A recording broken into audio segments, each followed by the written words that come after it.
Assalamualaikum warahmatullahi wabarakatuh. Kembali lagi bersama saya Zulfa Lutfiah dengan NIM 1262042011038. Kali ini saya akan menjelaskan tentang filsafat matematika dan aliran-alirannya. Langsung saja, apa itu filsafat matematika? Oke. Filsafat matematika telah lahir sejak ribuan tahun yang lalu. Perkembangan penting diwakili oleh Pythagoras dan para pengikutnya yang berkeyakinan bahwa bilangan adalah yang paling bertanggung jawab dalam mengatur alam semesta. Filsafat matematika merupakan kajian filsafat yang sasarannya adalah matematika. Selanjutnya, terdapat 4 aliran besar dalam filsafat matematika. Apa saja?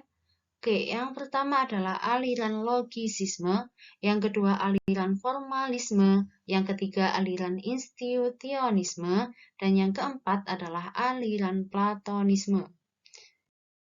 Aliran yang pertama yakni aliran logisisme. Aliran logisisme. Logisisme adalah disertasi bahwa matematika diturunkan menjadi logika. Oleh sebab itu, tidak ada sama sekali bagian dari logika. Para ahli logika berpendapat bahwa matematik dapat dikenal a priori, tetapi mereka menyarankan bahwa pengetahuan matematika adalah hanya bagian dari pengetahuan logika secara umum.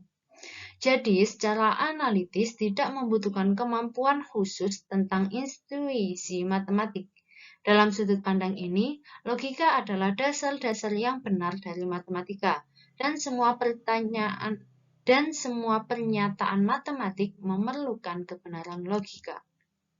Menurut Rudolf Carnap, memperkenalkan disertasi para ahli logika yang terdiri dari 2 bagian. Yang pertama adalah konsep matematika dapat diturunkan dari konsep-konsep melalui definisi-definisi yang gamblang atau jelas.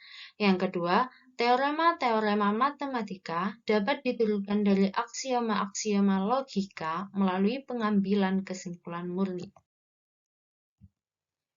Menurut Ernest, pada tahun 1991, ada beberapa keberatan terhadap logisisme, antara lain yang pertama, bahwa pernyataan matematika sebagai implikasi pernyataan sebelumnya. Dengan demikian, kebenaran-kebenaran aksioma sebelumnya memerlukan eksplorasi tanpa menyatakan benar atau salah. Hal ini mengarah pada kekeliruan karena tidak semua kebenaran matematika dapat dinyatakan sebagai pernyataan implikasi. Yang kedua, teorema ketidaksempurnaan Gödel menyatakan bahwa bukti deduktif tidak cukup untuk mendemonstrasikan sebuah kebenaran matematika. Oleh karena itu, reduksi yang sesuai mengenai aksioma matematika melalui logika belum cukup untuk menurunkan semua kebenaran matematika.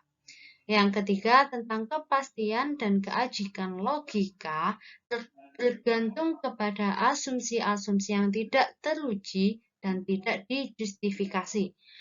Program logisis mengurangi kepastian pengetahuan matematika dan merupakan kegagalan prinsip dari logisisme. Logika tidak menyediakan suatu dasar tertentu untuk pengetahuan matematika. Aliran yang kedua adalah aliran formalisme. Aliran ini menyatakan bahwa matematika merupakan sistem lambang yang digunakan dalam mewakili benda-benda yang ada atau menggunakan proses pengolahan terhadap lambang-lambang yang digunakan. Formalisme berpegangan pada prinsip bahwa pernyataan matematik bisa diartikan sebagai pernyataan tentang konsekuensi dari aturan rangkaian manipulasi tertentu.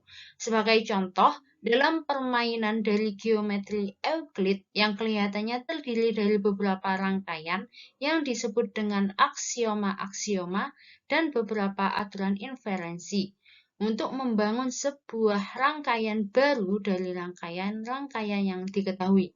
Salah satunya dapat dibuktikan memenuhi teorema Pythagoras, yaitu dapat membangun string yang berkaitan dengan teorema Pythagoras.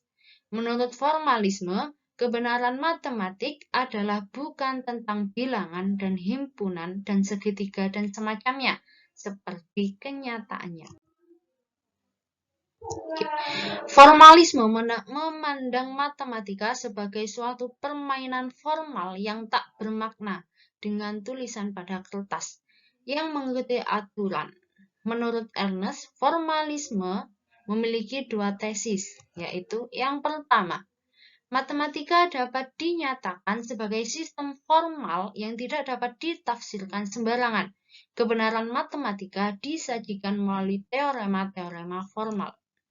Yang kedua, keamanan dari sistem formal ini dapat didemonstrasikan dengan terbebasnya dari ketidakkonsistenan. Adapun keberatan yang dikemukakan oleh beberapa kalangan terhadap pendapat dan pemahaman penganut formalisme menurut Angling. Yang pertama, formalisme dalam memahami objek matematika seperti lingkaran sebagai sesuatu yang konkret, padahal tidak bergantung pada objek fiksi. Yang kedua, formalisme tidak dapat menjamin permainan matematika itu konsisten. Keberatan-keberatan tersebut dapat pula dijawab oleh para penganut formalisme sebagai berikut. Yang pertama, lingkaran dan lainnya adalah objek yang bersifat material. Yang kedua, meskipun beberapa permainan itu tidak konsisten dan kadang-kadang trivial, tetapi yang lainnya tidak demikian. Aliran yang ketiga yakni aliran institutionisme.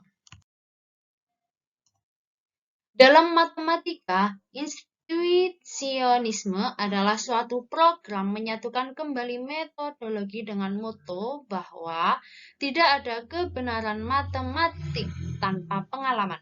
Dari loncatan ini, para penganut institutionisme mencari untuk merekonstruksi apakah mereka memperhatikan terhadap bagian matematika yang dapat diperbaiki sesuai dengan konsep-konsep Kantian, benar, pantas, intuisi, dan pengetahuan.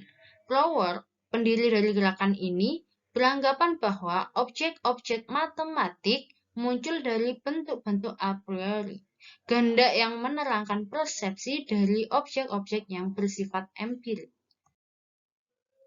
Dalam institutionisme, batasan pengkonstruksian eksplisit tidak dengan tepat didefinisikan dan banyak menuai kritik. Ada usaha untuk menggunakan konsep Turing machine atau fungsi yang dapat dihitung untuk mengisi kesenjangan ini. Yang utama adalah klaim bahwa pertanyaan-pertanyaan tentang perilaku algoritma yang mempunyai makna dan sebaiknya diinvestigasi dalam matematika. Dari sini lahirlah studi tentang bilangan-bilangan yang terhitung, yang pertama kali diperkenalkan oleh Alan Turing. Maka, tidaklah mengherankan bahwa pendekatan terhadap matematika ini kadang dikaitkan dengan teori ilmu pengetahuan komputer. Aliran yang terakhir yaitu aliran Platonisme. Pandangan Plato terhadap matematika bahwa objek matematika bersifat abstrak dan tidak memiliki hubungan realitas atau asal-usul sehingga bersifat abadi dan tidak berubah. Masalah dari aliran ini antara lain tidak dapat menjawab pertanyaan tepatnya di mana dan bagaimana objek matematika itu ada dan bagaimana cara kita mengetahui keberadaannya. Mungkin itu saja yang bisa saya sampaikan pada kali ini. Kurang lebihnya saya mohon maaf. Cukup sekian dan terima kasih. Wassalamualaikum warahmatullahi wabarakatuh.